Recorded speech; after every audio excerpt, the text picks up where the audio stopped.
12 and 13. For this is the whole duty of man, fear God and keep his commandments. That's how you show yourself a man, is in behalf of following the law with faith, man. Mm-hmm. That's how you orchestrate your life. We orchestrate our life around the scriptures, man. And then everything else follows in hand. You know?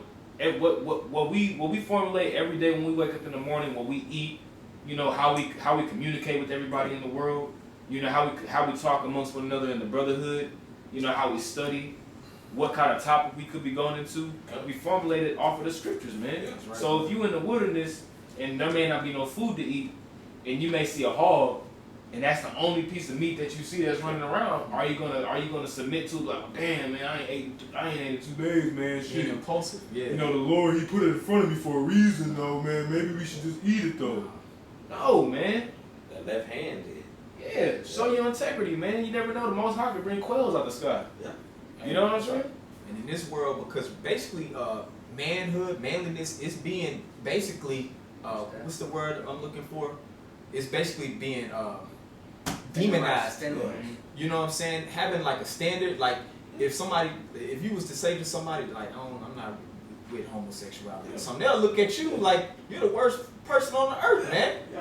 So being especially a man of the Lord in this particular dispensation of the time, man, you're gonna have all types of trouble in the flesh, you know.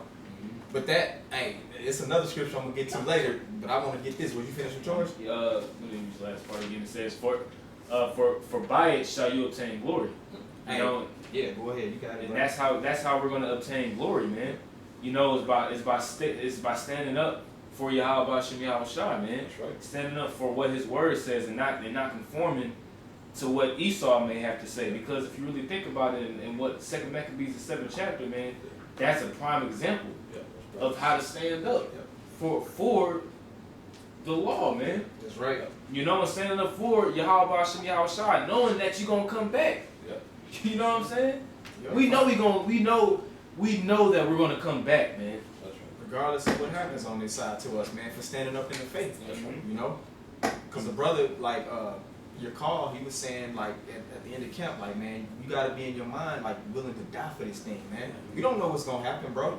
Like shit's finna hit the fan in America, and we gonna be in Babylon too. So really, it's time to prepare your mind more and more for being a man. Would you finish? I'm gonna get this. It's about 8 verses I'm gonna go into, but I'll try to get through it as quickly as possible. Much, But this is Wisdom of Solomon 3, Salaki. Yeah, Wisdom of Solomon 3:1. It says, "But the souls of the righteous are in the hand of the Most High, and there shall no torment touch them." If I get you, the brother used the example of a hog coming on. Let's say we have a camp or whatever you want to call it. A hog comes over there, and are you tempted to eat it? See, that's one way to look at it, but another way to look at it is, what is the pig created for? You know, we have this facility that we created. The Most High may have put that pig or whatever there to do its job. So as we are men of understanding, we see that hog. What does a hog do? It eats all that dead flesh and all that. So that's a blessing in a way to a man of understanding. Like the brother brought out, these niggas, they gonna cut his head off, and you gonna hear shit frying in the background. You know what I mean? Sorry, bro. Nah, yes, that's beautiful, bro.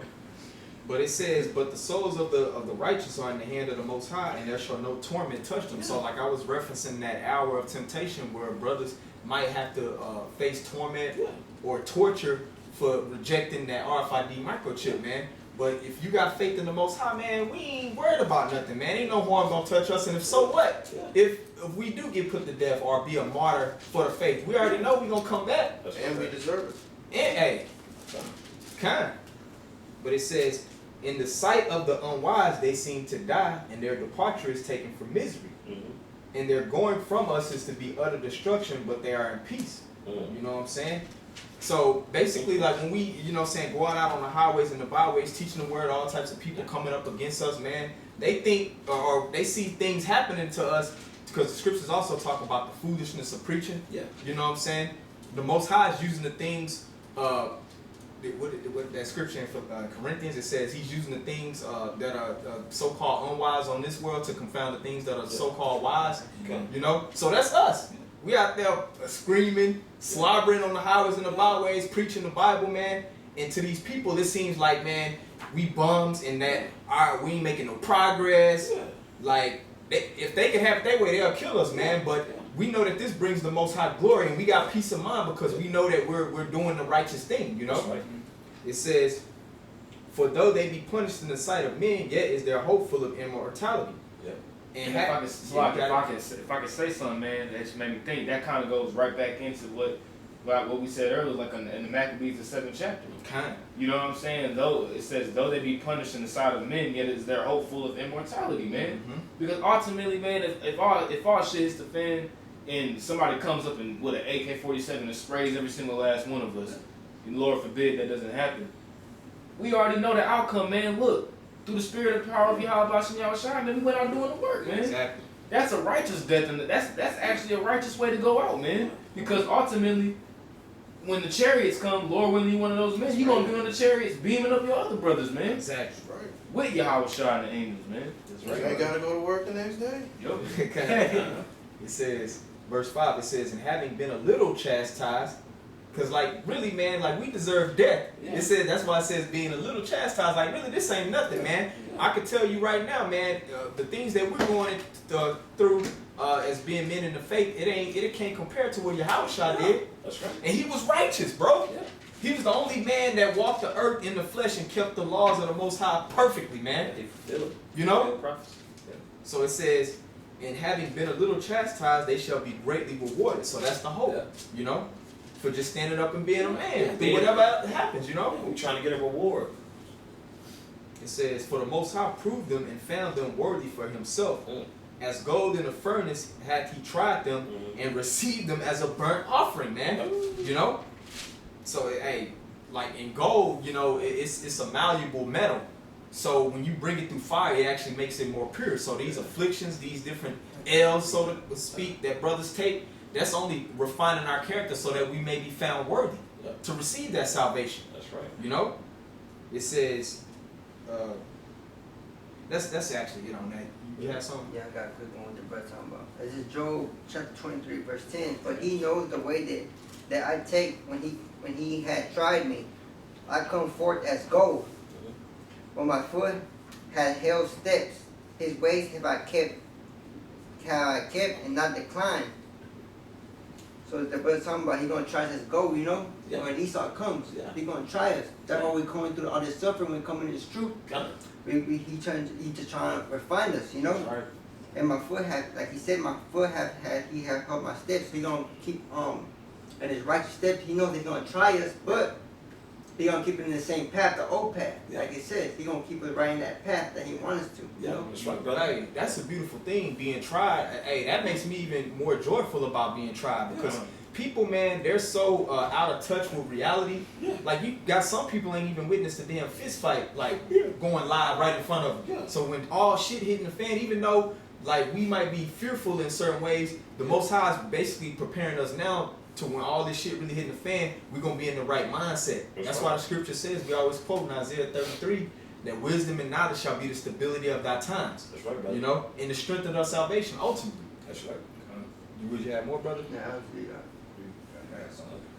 Second Ezra chapter 2, starting verse 43. And in the midst of them there was a young man of a high stature, taller than all the rest, and upon every one of their heads he set crowns, and was more exalted, which I marveled at greatly. So I asked the angel and said, Sir, what are these? He answered and said unto me, These be they that have put off the mortal clothing, and put on the immortal, and have confessed the name of the Most High. And confess the name of the Most High. Yeah. Nate, IUIC. That's right.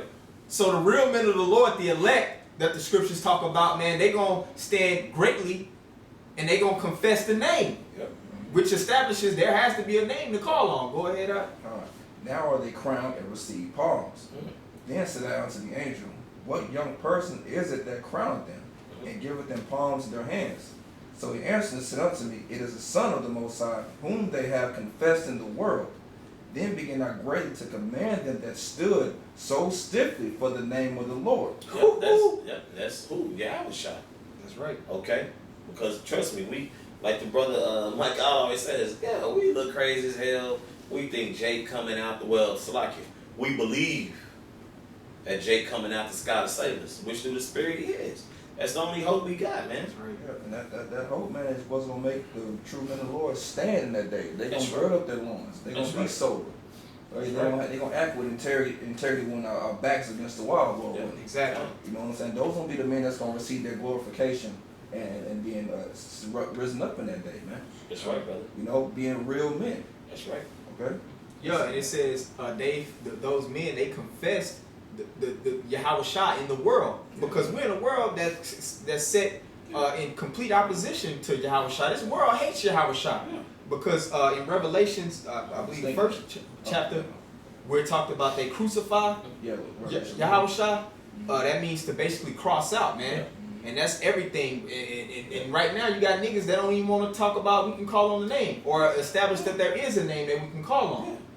But the elect men, those real men that were set up to receive salvation, they gonna confess that name, man. That's right. You know what I'm saying? Because the scriptures also say that he that ashamed to confess his name, he Yahweh Shah basically gonna it gonna be ashamed of him. Yeah. You know, when it's being presented before the Father. And I'm not saying it verbatim, but basically just to exhort brothers, man, it's just really time to prepare your mind to be a man. That's right. You know what I'm saying? Because shit is about to hit the fan, and I'm saying it to myself as I say it to the camera, man. We gotta pray that the Most High keeps the spirit on us to be men. That's you right. know, and just really just examine yourself and just try to basically just perfect the strengths that the Most High has given you. That's right. You know, as we see the day draw closer. That's right. That was the one I had too, so it's all good. I don't have anymore. Brother's good. Well, first and foremost, man, all praise to Yahweh, Ba'ashem, Yahweh Shah. Double honors to the apostles and elders, the great millstone once again. Salutations to the Akyam, who's doing this truth and sincerity, four corners of the round earth. And also salutations to the select number of Aqua to listen. Shalom. Shalom.